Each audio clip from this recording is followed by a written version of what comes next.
Morning, नमस्कार। मैं सुहाना आपके साथ और आप देख रहे हैं द न्यूज पोस्ट। वक्त तो चले खबरों में तेजी से अपडेट करने का, लेकिन इससे पहले अगर नहीं किया है आपने द न्यूज पोस्ट को सब्सक्राइब तो सबसे पहले चैनल को सब्सक्राइब करें, बेल आइकन पर क्लिक करना ना भूलें, क्योंकि इससे मिलती रहेगी आपको तमाम अपडेट। तो चलिए बिना वक्त जाया किए शुरू करते हैं आज की बुलेटिन। झारखंड की राजधानी से बड़ी खबर निकलकर सामने आ रही है। वित्त मंत्री राधाकृष्ण किशोर बेहतर इलाज के लिए विशेष विमान से दिल्ली रवाना हो गए हैं। दिल्ली जाने से पहले सीएम हेमंत सोरेन ने वित्त मंत्री से मिलने और उनके स्वास्थ्य की जानकारी लेने रांची एयरपोर्ट पहुंचे। इस दौरान मुख्यमंत्री ने वित्त मंत्री के शीघ्र स्वस्थ होने की कामना करते हुए उन्हें हर संभव सहायता का आश्वासन दिया।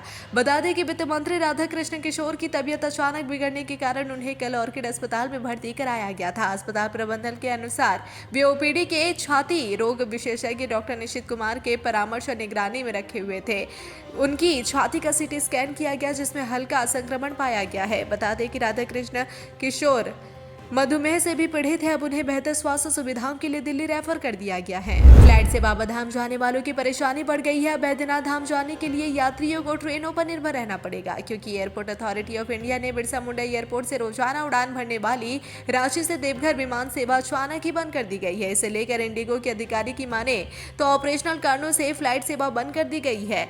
बता दें कि फ्लाइट पहले दोपहर 12:30 बजे रांची आती थी और 12:50 पर देवघर के लिए उड़ान भरती थी। इस फैसले के बाद सबसे बड़ा झटका श्रद्धालुओं को लगा है। विधानसभा के बजट सत्र के दौरान सत्ता पक्ष के ही लोग अब आपस में भिड़ते हुए नजर आ रहे हैं। ऐसा लग रहा है कि झारखंड मुक्ति मोर्चा और कांग्रेस के बीच कोई तालमेल नहीं है। यही वजह है कि जवाब देने के दौरान झारखंड मुक्ति मोर्चा कोटे से मंत्री सुदिव्य कुमार सोनू और मंत्री इरफान अंसारी के बीच तीखी नोकझोंक हो गई। इरफान अंसारी ने सुदिव्य कुमार सोनू ने कहा कि आप विद्वान हैं, हम जानते हैं, लेकिन हर चीज में फुदकिए नहीं। आप बहुत ज्ञानी हैं, लेकिन हम जवाब दे रहे हैं तो जवाब देने दीजिए। हर चीज के बीच में टोकना सही नहीं है। उन्होंने कहा कि जो प्रश्न आया है उसका जवाब वह दे रहे हैं। बता दें कि प्रदीप यादव ने सवाल पूछा था, जिस पर जवाब देने के बीच में ही मंत्री सुदिव्य कुमार सोनू खड़े हो गए और कहा कि सटीक जवाब देने की जरूरत है ताकि विधायक संतुष्ट हो सके। इस पर दोनों के बीच नोकझोंक हो गई, जिसके बीच में विधानसभा अध्यक्ष ने मामले को शांत कराया। झारखंड विधानसभा में एक बार फिर कानून व्यवस्था का मुद्दा उठा। रांची विधायक सीपी सिंह ने रांची में बढ़ती आपराधिक घटनाओं पर पुलिस से सवाल किया। विधायक ने कहा कि होली के दौरान रांची एसपी ने एक बैठक में कहा था कि हुड़दंग मचाने वालों को 10 फीट जमीन में गाड़ दिया जाएगा, लेकिन अपराधियों के सामने पुलिस की हिम्मत क्यों टूट जाती है। रांची के हिंदी जिले में एक लड़की के साथ बेरहमी से दुष्कर्म किया गया, पुलिस वहां गायब थी। जी हां, आपको बता दें कि विधायक ने कहा कि रांची के हिंदी पीढ़ी में एक बच्ची के साथ दरिंदगी हुई, पुलिस कहां गायब हो गई। रांची के अलग अलग इलाकों में जब महिलाओं के साथ छीन छिनताई की जाती तब पुलिस की हिम्मत कहां रहती है। अपराधी खुलेआम रांची में किसी को गोली मारते हैं तो क्या रांची पुलिस के अधिकारी उन अपराधियों को 2 फीट भी जमीन में गाड़ने की हिम्मत रखती है। उन्होंने कहा कि रांची में हर दिन घटनाएं होती है और पुलिस सो रही है। चतरा जिले के प्रतापपुर प्रखंड के करिहारा गाँव में खटिया में आग लगने से माँ और 2 बच्चों समेत 3 की दर्दनाक मौत हो गई है। घटना शुक्रवार दोपहर की है। घटना के वक्त घर में और कोई नहीं था। बताया जा रहा है कि महिला का पति बाहर में काम करता है। महिला ने 1 माह पूर्व ही जुड़वा बच्चों को जन्म दिया था। शुक्रवार को मौसम का मिजाज बदलने के कारण बच्चों को बोरसी की आग से सेक रही थी, जिसके कारण महिला ने खटिया के नीचे बोरसी में आग लगा रखी थी और इसी दौरान बोरसी को खाट के नीचे रख दोनों बच्चों के साथ मां भी सो रही थी, तभी ये हादसा हुआ। इस घटना के बाद पूरे परिवार में मातम छाया हुआ है। पलामू के शहर थाना क्षेत्र के अधिवक्ता संघ भवन परिसर में गुरुवार को जमकर मारपीट हुई थी। 2 अधिवक्ताओं के बीच रिश्म होने के बाद एक की नाक पर चोट लगी थी। मामला पुलिस तक पहुंच गया। इसी मामले की जांच के लिए शुक्रवार को स्थानीय सदर थाना की पुलिस कचहरी पहुंची। मामले में शिकायत करने वाले और आरोपी अधिवक्ता समेत अन्य वकीलों से मामले की जानकारी ली गई। आपको बता दें कि अधिवक्ताओं के बीच मारपीट हो गई थी। इसमें अधिवक्ता सुधांशु कुमार बिरजी ने अधिवक्ता पवित्र पांडे के खिलाफ मारपीट की शिकायत दर्ज कराई थी। झारखंड में मुख्यमंत्री हेमंत सोरेन एक ऐसा चेहरा बन गए हैं जो सिर्फ एक मुख्यमंत्री ही नहीं बल्कि सभी नेताओं के अभिभावक जैसे बन गए हैं। हेमंत सोरेन का चेहरा बदलते ही झारखंड की राजनीति भी बदल गई।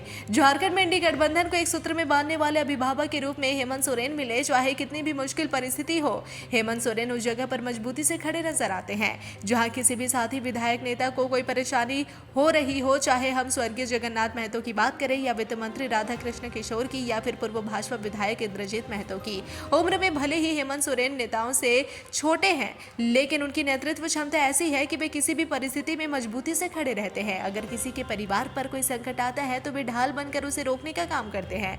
इसलिए हेमंत सोरेन का नाम हर कोई लेता है। सत्ता पक्ष हो या विपक्ष, हेमंत सोरेन से हर कोई खुश है, क्योंकि हेमंत सोरेन विधायकों और मंत्रियों के साथ हर परिस्थिति परिस्थिति में खड़े रहते हैं। यहाँ यह कहावत बिल्कुल फिट बैठती है कि सुख में सब साथ होते हैं, सबसे बड़ा दोस्त वही होता है जो दुख में मजबूती से खड़ा हो। देवघर पुलिस के एक बार फिर डिजिटल ठगों के एक बड़े गैंग हाथ लगे हैं। जिला के मोहनपुर स्थित स्टेडियम के झाड़ी और सारबा थाना के गोरपराज जंगल से डिजिटल ठगी करते 19 अपराध कर्मियों को रंगे हाथों दबोचा गया। एसपी अजित पीटर डुंगडुंग को मिली गुप्त सूचना के आधार पर दोनों जगह साइबर थाना की पुलिस ने छापेमारी की। इस दौरान मोहनपुर से 12 और सारबा से 7 शातिर साइबर ठगों को गिरफ्तार कर लिया गया। इनमें से 2 सगे भाई है। ये डिजिटल ठग जिला के सोना राय ठाड़ी, सारठ, खागा, पालजोरी, मारगोमुंडा, कराव, देवीपुर और कुंडा थाना क्षेत्र के रहने वाले हैं। जीवन शैली में बदलाव, रहन सहन, खान पान, पर्यावरण और जेनेटिक कारणों से आज डायबिटीज, कैंसर, हृदय रोग और अस्थमा जैसी कई गैर संचारी बीमारियां लोगों को तेजी से अपने गिरफ्त में लेती जा रही है। हर घर में कमोबेश ऐसी बीमारियां देखने को मिल रही है। अगर हम सभी अपने स्वास्थ्य को लेकर सतर्क नहीं हुए तो ऐसी बीमारियां हमारी जिंदगी के लिए खतरा बन सकती है। मुख्यमंत्री हेमंत सोरेन आज झारखंड विधानसभा में विधानसभा अध्यक्ष डॉक्टर रविंद्रनाथ महतो की अध्यक्षता में यूनिसेफ की ओर से आयोजित round table on preventing childhood non communicable disease through healthy diets पर आयोजित कार्यक्रम को संबोधित कर रहे थे। मुख्यमंत्री ने कहा कि हमारी जिंदगी के लिए खतरनाक बनती जा रही कैंसर और हृदय रोग जैसी गैर संचारी बीमारियों से बचने के लिए हमें जीवन शैली में बदलाव लाने के साथ साथ खान पान में हेल्थी डाइट्स के इस्तेमाल एवं ज्यादा से ज्यादा शारीरिक गतिविधियों पर फोकस करने की जरूरत है।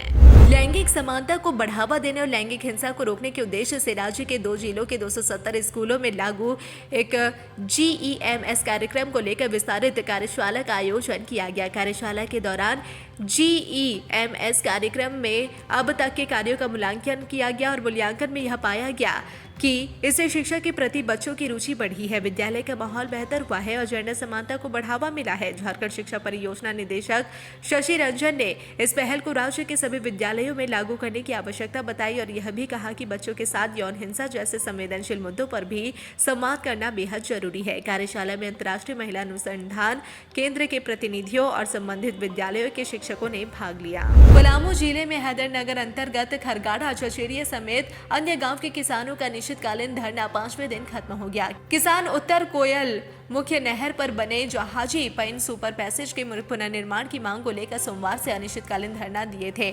धरना चौथे दिन गुरुवार को वेबकॉस कंपनी के प्रोजेक्ट मैनेजर मौनक घोष ने पैसेज का निर्माण कराने का आश्वासन दिया था। निर्माण कंपनी वेबकॉस का काम स्थानीय स्तर पर KCPL कर रही है। KCPL के प्रोजेक्ट मैनेजर राजीव कुमार ने शुक्रवार को किसानों का धरना समाप्त कराकर जहाजी पाइन के सुपर पैसेज का निर्माण कार्य शुरू करा दिया। जमशेदपुर के मानकोलेडी थाना क्षेत्र के एक स्कूल के कमरे से युवक का शव मिलने पर पूरे इलाके में सनसनी फैल गई। युवक की हत्या बेरहमी से गला रेत कर की गई है।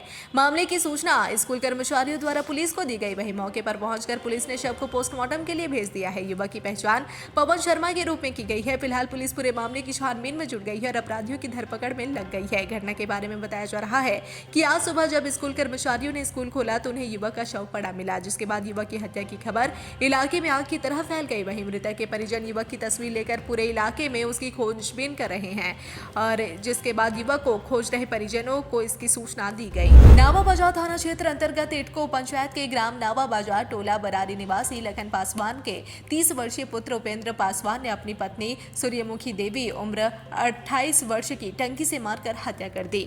वह खुद कुछ ही दूरी पर पेड़ के पास फांसी लगाकर आत्महत्या कर लिया। जानकारी के अनुसार लखन पासवान अपने पत्नी के संग कहीं रिश्तेदारी में गए हुए थे। घर में पति पत्नी के अलावा 2 वर्ष की छोटी बच्ची थी।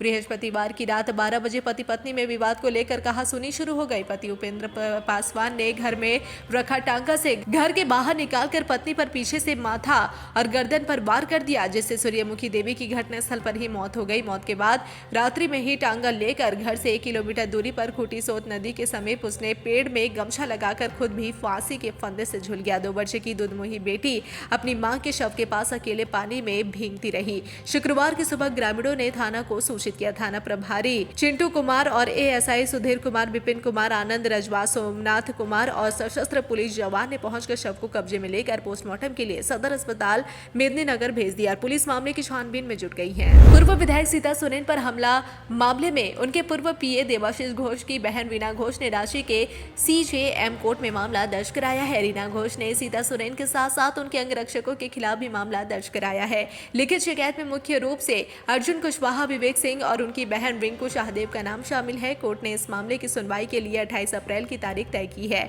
इस दिन शिकायतकर्ता का बयान दर्ज किया जाएगा। राजभवन पर झारखंड प्रदेश महिला कांग्रेस के प्रदेश स्तरीय धरना प्रदर्शन कार्यक्रम में कृषि, पशुपालन एवं सहकारिता मंत्री शिल्पी नेहा तिर्की शामिल हुई। महिला आरक्षण विधेयक, महिला सुरक्षा, ओबीसी महिलाओं को आरक्षण समेत अन्य मुद्दों पर इस कार्यक्रम का आयोजन किया गया था। धरना प्रदर्शन कार्यक्रम को संबोधित करते हुए कृषि, पशुपालन एवं सहकारिता मंत्री शिल्पी नेहा तिर्की ने कहा कि महिला अधिकार और सुरक्षा के सवाल पर केंद्र की बीजेपी सरकार सिर्फ ठगने का काम कर रही है। वोट की राजनीति के लिए केंद्र सरकार ने महिला आरक्षण के नाम पर झुंझुना पकड़ा दिया। देश की महिलाओं को इसका लाभ लेने के लिए लंबा इंतजार करना होगा। वहीं दूसरी तरफ राहुल गांधी के द्वारा की गई घोषणा धरातल पर नजर आती है। तेलंगाना में ओबीसी आरक्षण और झारखंड में कांग्रेस के द्वारा मंत्रिमंडल में महिलाओं को 50% अधिकार इस बात का प्रमाण है कि कांग्रेस जो कहती है वह करके दिखाती है। झारखंड ऊर्जा विकास श्रमिक संघ के अध्यक्ष अजय राय ने मंत्री योगेंद्र प्रसाद पर निशाना साधा है, जिन्होंने सदन में विधायक आलोक चौरसिया के प्रश्न के जवाब में कहा था कि ऊर्जा निगम में कार्यरत मानव दिवस कर्मियों का नियमितीकरण संभव नहीं है। अजय राय ने कहा कि यह बयान मुख्यमंत्री हेमंत सोरेन के पिछले चुनाव के दौरान दिए गए आश्वासन के विपरीत है, जिसमें उन्होंने कहा था कि वह सत्ता में आएंगे तो सभी मानव दिवस कर्मियों को नियमित करेंगे। अजय राय ने आगे कहा कि मंत्री के इस बयान से पूरे राज्य भर के मानव दिवस कर्मी आक्रोश में हैं और जल्द ही वह पूरे राज्य में कामकाज ठप कर ब्लैकआउट की तैयारी में है। उन्होंने कहा कि रविवार तक सभी मानव दिवस कर्मियों से बात कर आंदोलन की रणनीति तैयार करते हुए इसकी घोषणा की जाएगी। देवघर पुलिस के एक बार फिर डिजिटल ठगों ने एक बड़ा गैंग हाथ लग गया है। जिला के मोहनपुर स्थित स्टेडियम के झाड़ी और सारवा थाना के घोरपरास जंगल से डिजिटल ठगी करते 19 अपराध कर्मियों को रंगे हाथों दबोचा गया है। एसपी अजित पीटर डुंगडुंग को मिली गुप्त सूचना के आधार पर दोनों जगह साइबर थाना की पुलिस ने छापेमारी की। इस दौरान मोहनपुर से 12 और सारवा से 7 शातिर साइबर ठगों को गिरफ्तार कर लिया गया है। इनमें से 2 सगे भाई है। ये डिजिटल ठग जिला के सोनाराय, ठाड़ी, सारठ, खागा, पालाजोरी, मारगोमुंडा, कराव, देवीपुर और कुंडा थाना क्षेत्र के रहने वाले हैं। सभी अपराधी सरकारी योजना का लाभ, बैंक खाता बंद होने या यूपीआई पर कैशबैक देने का लालच देते हुए देश भर के लोगों को फोन या व्हाट्सएप मैसेज भेजकर उनसे अहम जानकारी प्राप्त कर लेते थे, फिर बड़ी चालाकी से उनके बैंक खाते से राशि उड़ा लेते थे। पुलिस ने इनके पास से 22 मोबाइल, 36 सिम और 3 एटीएम बरामद किया है। झारखंड विधानसभा का सत्र इन दिनों चल रहा है। पक्ष हो या विपक्ष, सभी अपने अपने क्षेत्र की समस्या को सरकार को रूबरू करवा रहे हैं। इसी कड़ी में बीते दिन यानी 20 मार्च को सदन में सारठ विधायक उदय शंकर सिंह ने अपने क्षेत्र में व्याप्त पेयजल की समस्या को रखा। विधायक उदय शंकर सिंह ने अपने क्षेत्र में व्यापक पेयजल की समस्या को रखा। विधायक उदय शंकर सिंह ने कहा कि उनके क्षेत्र में जितने भी चापानल लगा है अधिकांश खराब है। इतना ही नहीं, पेयजल आपूर्ति योजना भी चालू नहीं रहने के कारण पानी के लिए सारठ विधानसभा क्षेत्र के त्राहिमाम मचा हुआ है। पेयजल एवं स्वच्छता विभाग की एक भी योजना धरातल पर चालू नहीं है। खासकर चापानल के बारे में विभाग ने जो रिपोर्ट सरकार को सौंपी है वह सिर्फ कागजी खानापूर्ति है। भरे सदन में विधायक ने चुनौती दी कि अगर 20 भी चापानल चालू हालात में सरकार दिखा दे तो वह विधानसभा की सदस्यता इस्तीफा दे देंगे। उदय शंकर सिंह उर्फ चुन्ना सिंह के सवालों पर विभागीय मंत्री योगेंद्र प्रसाद ने कहा कि जो विभाग ने रिपोर्ट दी है उसमें अधिकांश चापानल चालू हालात में है। पेयजल आपूर्ति योजना कुछ अपूर्ण है, जो पूर्ण है उससे पेयजल की आपूर्ति की जा रही है। सदन में विधायक और मंत्री की बात पर चुटकी तो लेना विपक्ष के लाजमी है। बिहार में शराबबंदी क्या हुई? शराब माफियाओं की चांदी हो गई। तस्कर तरीका बदल बदल कर शराब की तस्करी कर रहे हैं। समय समय पर बिहार की सीमा से सटे झारखंड के उपराजधानी दुमका में इस बात का खुलासा होता है।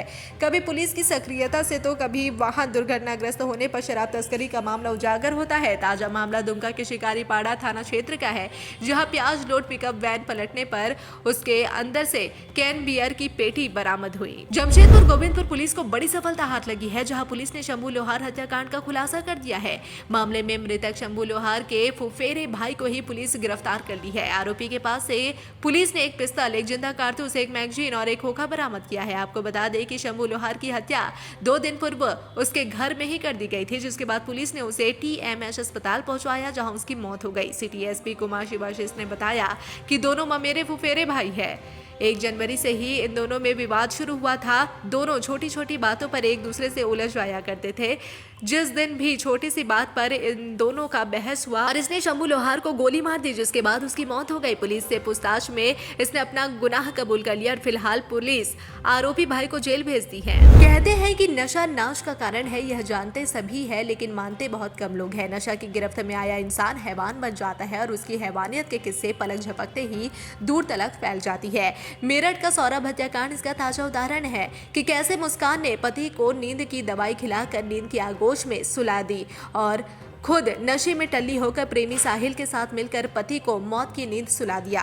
नशे की गिरफ्त में आकर मुस्कान ने क्रूरता की तमाम हदें पार कर दी, जिसे सुनकर किसी के रोंगटे खड़े हो गए। झारखंड की उपराजधानी दुमका में भी एक हत्या हुई है। मृतक और हत्यारोपी सभी नाबालिग है। इस वजह से बहुत कुछ बातें आधिकारिक रूप से मीडिया के सामने नहीं आ पाई है, लेकिन सूत्रों की माने तो यहाँ भी आरोपी ने क्रूरता की तमाम हदें पार कर दी। दरअसल गोड्डा जिले के चपरासी मोहल्ला का यह चौधरी 6 मार्च को अपने एक नाबालिग दोस्त के साथ दुमका आया था।